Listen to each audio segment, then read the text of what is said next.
Salam alaikum. Ah, bonjour Jérôme. Ça va bien? Ça va et toi? Très heureux. Bienvenue chez nous à Marrakech. Merci. Écoute, je t'ai reconnu principalement grâce à ça. Tu m'as dit que j'aurai un chapeau original.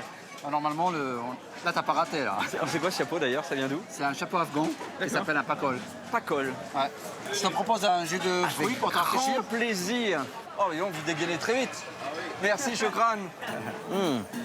C'est très frais, c'est très bon. Bah, c'est ce qu'il faut avec la chaleur qu'il fait.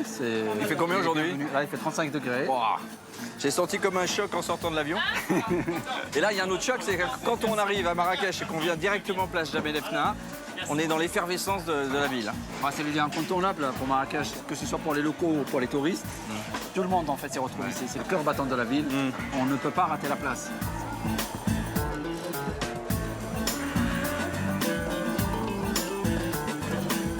C'est moi qui t'invite. Combien je vous dois? Merci. 20 dirhams, les deux verres. Merci, chef. 20 dirhams, 2 euros, les deux verres de jus de fruits. Merci à vous. Allez, À bientôt, au revoir. voilà, c'est parti. On est parti.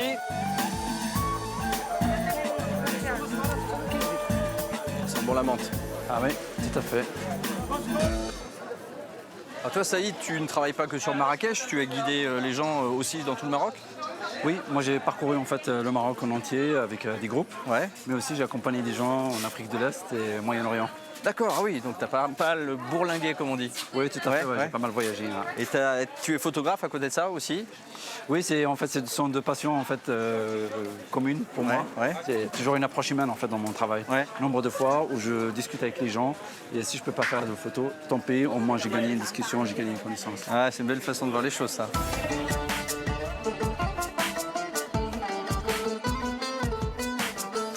Oh, c'est toujours aussi coloré, lumineux, effervescent, le souk à Marrakech. La pâtisserie marocaine. Salam alaikum. Alaikum. Ça regorge dans votre stand. Goûtez ça, c'est délicieux. Ah, vas-y. Et toi toujours, chez nous, toujours l'invité le premier. Viens prendre un morceau avec moi, je te sens plus gourmand que moi. Ouais, je me retrouve avec le plus gros bout. Très très bon. Fleur d'oranger là, cannelle. Superbe. Merci monsieur. Chokran.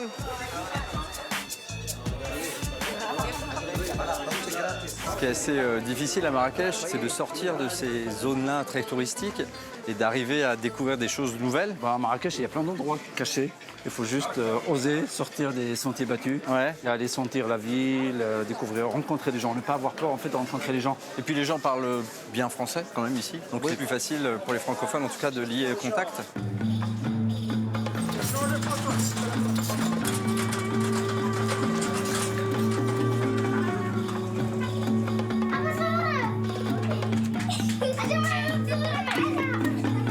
J'ai le sentiment que le centre de la Médina n'a pas trop bougé. C'est ce qui fait son charme d'ailleurs, je trouve. Oui, tout à fait. Contrairement à l'extérieur de la ville, l'extérieur de remparts qui se sont agrandis, Ouais. le centre historique de Marrakech, il est resté Dans son jus, comme on dit. dans son jus et c'est pas agrandi. Et derrière, toutes les portes que tu vois, on trouve des belles demeures qui ont été restaurées pour en faire des maisons secondaires ou bien des riads. D'accord. Voici ici, je suis Valérie. Je vais te présenter la plus marrakechie belge. Ah, tout un programme. Bonjour. Bonjour. Valérie. J'entre. Bien, bonjour Jérôme, enchanté.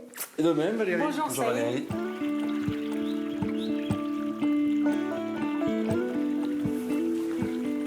C'est très très mignon. Voilà, d'Arkawa, son patio, ses orangers. Ah oui, en effet. Donc bienvenue, marhaba, comme on dit ici. En fait, ceci est un dar. Donc le riad est normalement plus grand. Il y a D'accord. 4 carrés de jardin, la fontaine. D'accord. Nous, on a un dar. Donc la traduction de dar, c'est maison. Je t'accompagne vers ta chambre. Oui, très bien. Hello. Bonjour. Bonjour.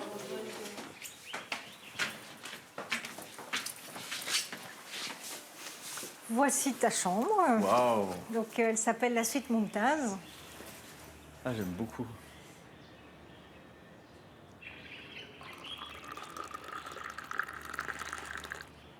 Merci Khadija. Tous les ingrédients pour se sentir au Maroc à Marrakech, hein, le riad, le thé. Explique-moi Valérie, comment tu t'es retrouvée à vivre ici à Marrakech? Alors, je suis venue une première fois en 91. J'ai eu un vrai coup de foudre et je me suis dit qu'un jour, je vivrais ici. J'ai adoré d'abord le pays qui est magnifique et puis surtout les gens. J'ai été très touchée par la gentillesse des gens, par leur hospitalité. Si on se promène n'importe où au Maroc, on sera tout de suite accueillis par les gens, même s'ils ne vous connaissent pas, ils vous font rentrer, ils vous invitent même à dormir, à partager leur repas. Il y a toujours un côté convivial qui est très agréable. Marrakech, c'est l'une des destinations préférées des Français. Ces dernières années, la petite capitale du tourisme marocain a connu un développement exceptionnel. Et malgré son succès, la cité ocre a su conserver son âme et fait encore rêver bon nombre de voyageurs.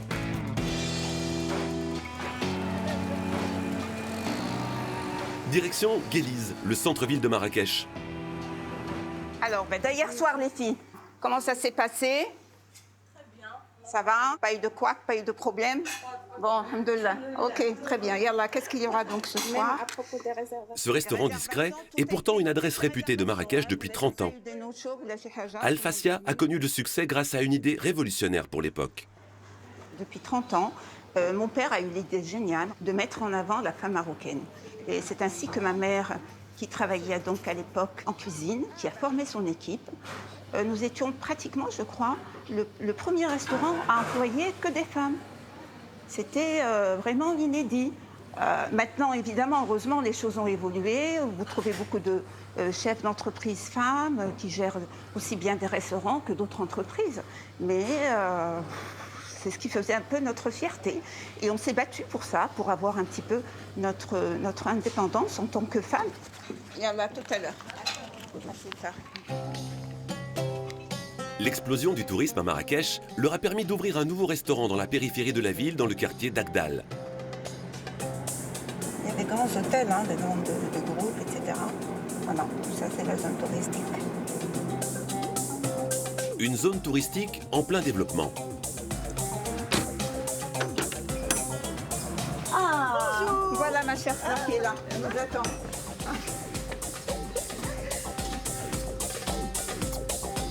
Les deux sœurs en ont profité pour construire un riad attenant au nouveau restaurant. Mais la maison a connu son succès grâce à une cuisine traditionnelle faite par les femmes. Alors là, c'est le lieu magique, c'est là où tout se passe avec notre cuisinière Halima. Voilà, elle fait également partie de la famille, elle est là. ياك حليمة شحال هادي وانتي معنا دابا راه ça fait 26 ans qu'elle est parmi nous. Voilà, c'est là la cuisinière. Je suis très contente de travailler là depuis tant d'années. J'ai pu élever mes enfants, les éduquer, les marier. J'ai même des petits-enfants. Tout ça grâce au restaurant.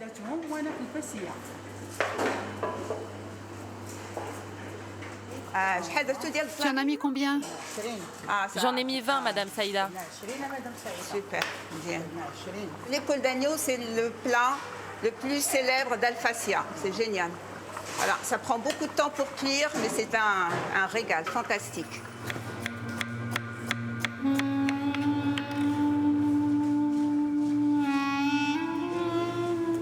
Nous sommes marocaines, nous avons baigné dans ce genre d'établissement, dans cette ambiance, mais tout en étant des femmes quand même modernes. Nous avons étudié à l'étranger, nous avons vécu un certain moment à l'étranger, et nous sommes fiers de notre culture. On voudrait représenter et partager ça avec le voyageur, ce qui est très très important.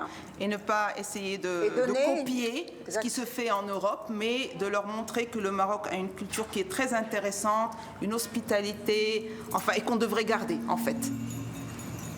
Authenticité et hospitalité, les deux mots qui définissent le mieux le charme de Marrakech.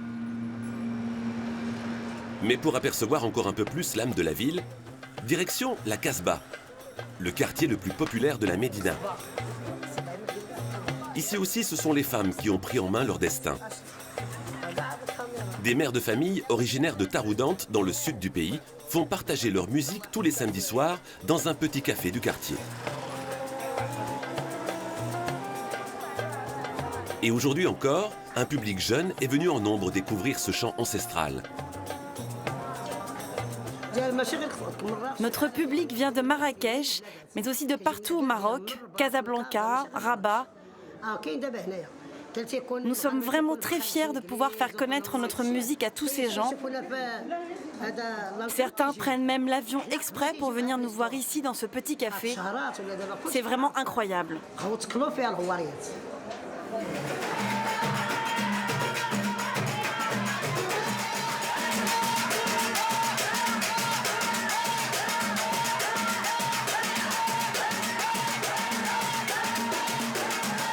L'adresse est encore confidentielle, mais ici tout va très vite, trop vite, dans la ville rouge qui à l'âge de 1000 ans séduit encore les visiteurs de passage.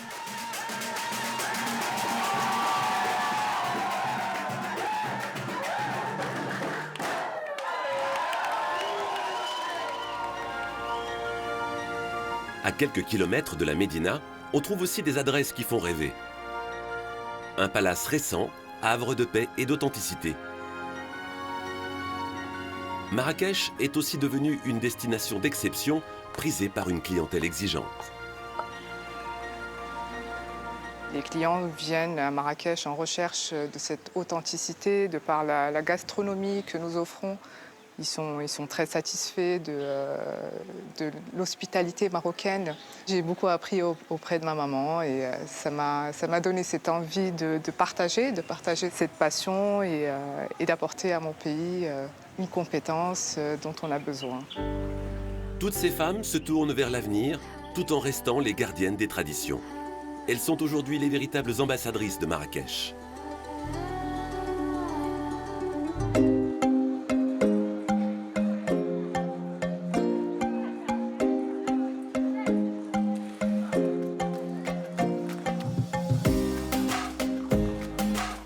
Jérôme, je propose de t'emmener voir ma boutique. Oui. Et puis je te fais passer par quelques petites ruelles où on verra des artisans que j'aime beaucoup. D'accord. Bon, on y va.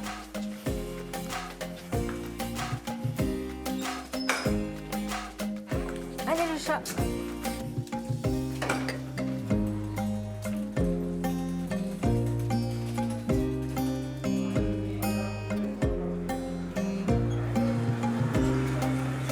Alors ici, le petit marché où Saïda, notre cuisinière, vient faire ses courses.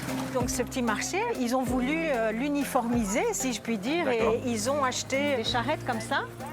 Donc les premiers jours, quand ils ont installé tout ça, ça avait l'air vraiment tout neuf. On avait l'impression d'être dans un petit Disneyland. Et puis très vite, les habitudes locales ont repris le dessus. Tout le monde a mis ses cajots, ses caisses. Et c'est à nouveau un joyeux désordre. Oui, moi c'est ce qui... bien sûr, c'est ce qui nous plaît.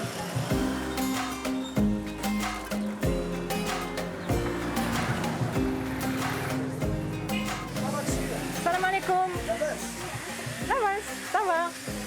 Alors ça c'est rigolo, ce sont des panneaux indicatifs de tous les métiers et parfois ils font des fautes d'orthographe exprès.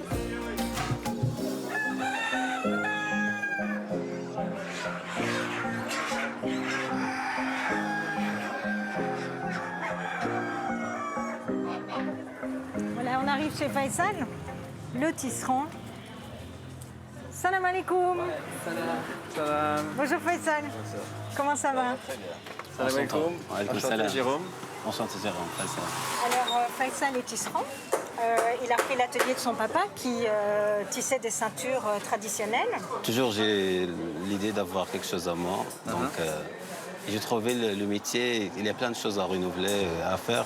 Et ce qui vraiment m'a attaché avec le Maroc, c'est la responsabilité de garder le métier de mon père et de mon grand-père. Donc c'est pas... Je veux pas perdre ça. Faire perdurer la tradition, oui, pourquoi pas passer la main à des plus jeunes après. Ça.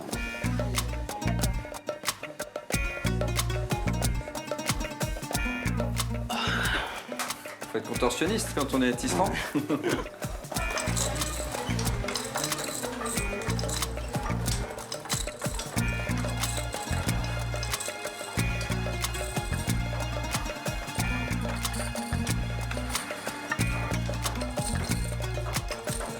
C'est toujours impressionnant le tissage avec ces chaînes. Et puis là, essayer de comprendre comment on s'y retrouve là-dedans. Combien de temps il te faut pour faire une écharpe comme celle-ci? C'est entre 3 et 4 heures. Ouais. Il faut d'abord un jour pour préparer la chaîne. Pour préparer tous les fils. Oui. D'accord, donc 3 heures juste de manipulation, oui, mais juste, sinon il y a un travail en amont qui est énorme. Ouais. un beau travail. Et ça, j'aime bien. Bon, je crois que c'est bien, j'ai le stock là. Et 500. Voilà. Au revoir. Merci bientôt. beaucoup. Bon courage. Au revoir, merci beaucoup. Il est vraiment Merci, super, Valérie. ce jeune homme. Oui, vraiment.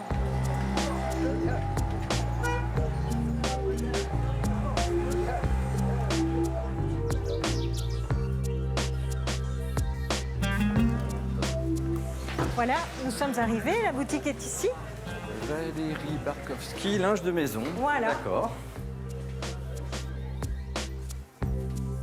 Donc là, ce sont tous les produits que tu as créés.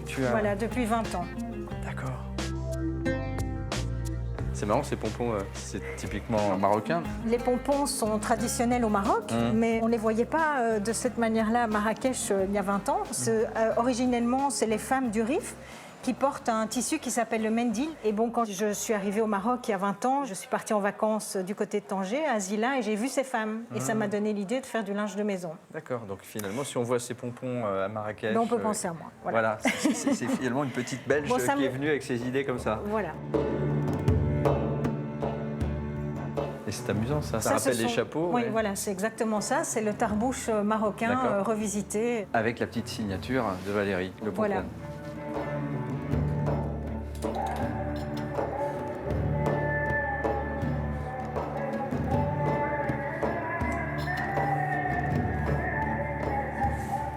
Voilà ici donc le cœur de mon entreprise, si je puis dire, les brodeuses, les brodeurs. Ah, madame, vous avez la tête dans les étoiles toute la journée, vous. Donc le couvre-lit qui est là est une pièce unique. Ils vont mettre au moins une semaine pour le broder à 2 personnes, je pense. Apparemment, Mustapha, il travaille plus vite que Ismaël. Travaillez bien et soyez sages, comme toujours.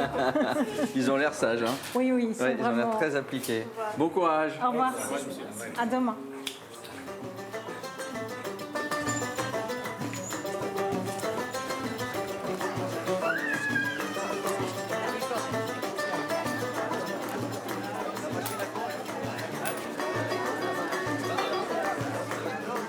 Ah, les pompons.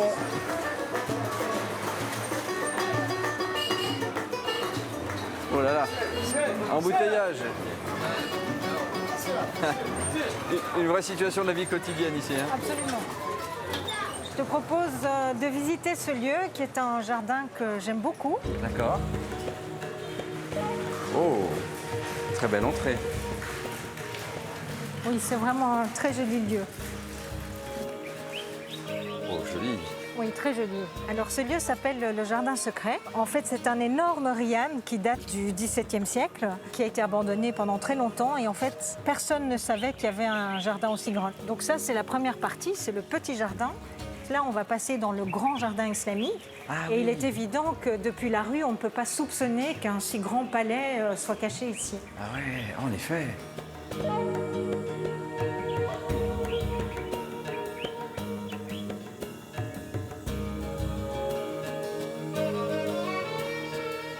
Et ici, on a le jardin islamique qui est traditionnel dans les riads.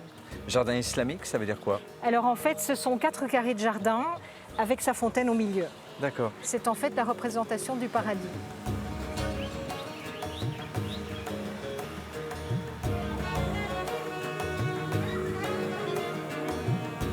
Et alors toi, tu aimes bien venir dans cet endroit-là? Ah, moi, j'adore venir ici parce que c'est très serein. J'aime bien me promener ici et puis j'aime bien aller voir la vue aussi au-dessus, sur la tour. Ah oui, d'accord, on peut monter jusque là-haut. Voilà. Et donc, c'est le point le plus haut de la Médina.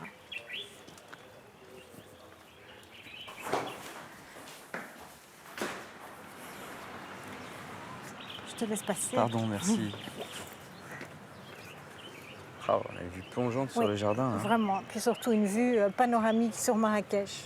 Là-bas à droite, l'Atlas que l'on peut deviner. Ouais. À gauche, une formation de montagne, les Djebelet, donc qui est plus ancienne que l'Atlas.